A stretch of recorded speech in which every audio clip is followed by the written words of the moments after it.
how do you explain when things don't go as we assume? Or better, how do you explain when others are able to achieve things that seem to defy all of the assumptions? For example, why is Apple so innovative? Year after year after year after year, they're more innovative than all their competition. And yet, they're just a computer company. They're just like everyone else.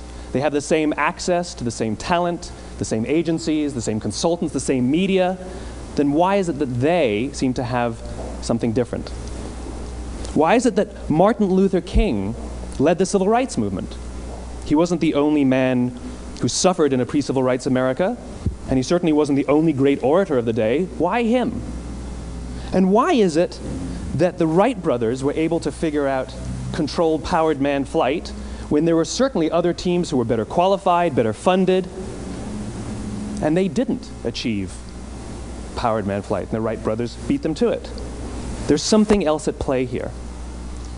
About 3.5 years ago, I made a discovery, and this discovery profoundly changed my view on how I thought the world worked, and it even profoundly changed the way in which I operate in it. As it turns out, there's a pattern. As it turns out, all the great and inspiring leaders and organizations in the world, whether it's Apple or Martin Luther King or the Wright brothers, they all think, act, and communicate the exact same way, and it's the complete opposite to everyone else. All I did was codify it. And it's probably the world's simplest idea. I call it the golden circle.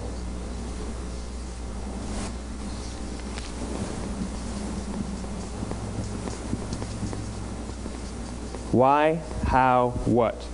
This little idea explains why some organizations and some leaders are able to inspire where others aren't. Let me define the terms really quickly. Every single person, every single organization on the planet knows what they do, 100%. Some know how they do it, whether you call it your differentiating value proposition or your proprietary process or your USP. But very, very few people or organizations know why they do what they do. And by why, I don't mean to make a profit. That's a result. It's always a result. By why, I mean what's your purpose? What's your cause? What's your belief? Why does your organization exist? Why do you get out of bed in the morning? And why should anyone care? Well, as a result, the way we think, the way we act, the way we communicate is from the outside in. It's obvious. We go from the clearest thing to the fuzziest thing. But the inspired leaders and the inspired organizations, regardless of their size, regardless of their industry, all think, act, and communicate from the inside out. Let me give you an example. I use Apple because they're easy to understand and everybody gets it.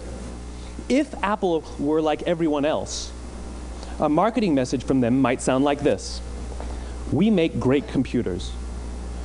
They're beautifully designed, simple to use, and user-friendly. Want to buy one? Meh. And that's how most of us communicate. That's how most marketing is done, that's how most sales is done, and that's how most of us communicate interpersonally. We say what we do, we say how we're different or how we're better, and we expect some sort of behavior, a purchase, a vote, something like that. Here's our new law firm. We have the best lawyers with the biggest clients. We have, we always perform for our clients, do business with us. Here's our new car. It gets great gas mileage. It has, leather seats. Buy our car. But it's uninspiring. Here's how Apple actually communicates. Everything we do, we believe in challenging the status quo. We believe in thinking differently. The way we challenge the status quo is by making our products beautifully designed, simple to use, and user-friendly. We just happen to make great computers. Want to buy one?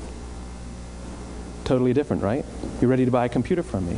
All I did was reverse the order of the information. What it proves to us is that people don't buy what you do, people buy why you do it. People don't buy what you do, they buy why you do it. This explains why every single person in this room is perfectly comfortable buying a computer from Apple.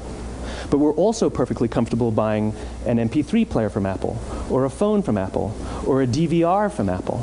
But as I said before, Apple's just a computer company. There's nothing that distinguishes them structurally from any of their competitors. Their competitors are all equally qualified to make all of these products. In fact, they tried.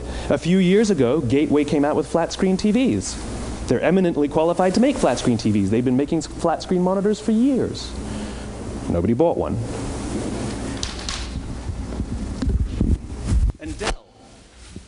Dell came out with MP3 players and PDAs. And they make great quality products, and they can make perfectly well-designed products, and nobody bought one. In fact, talking about it now, we can't even imagine buying an MP3 player from Dell. Why would you buy an MP3 player from a computer company? But we do it every day. People don't buy what you do, they buy why you do it.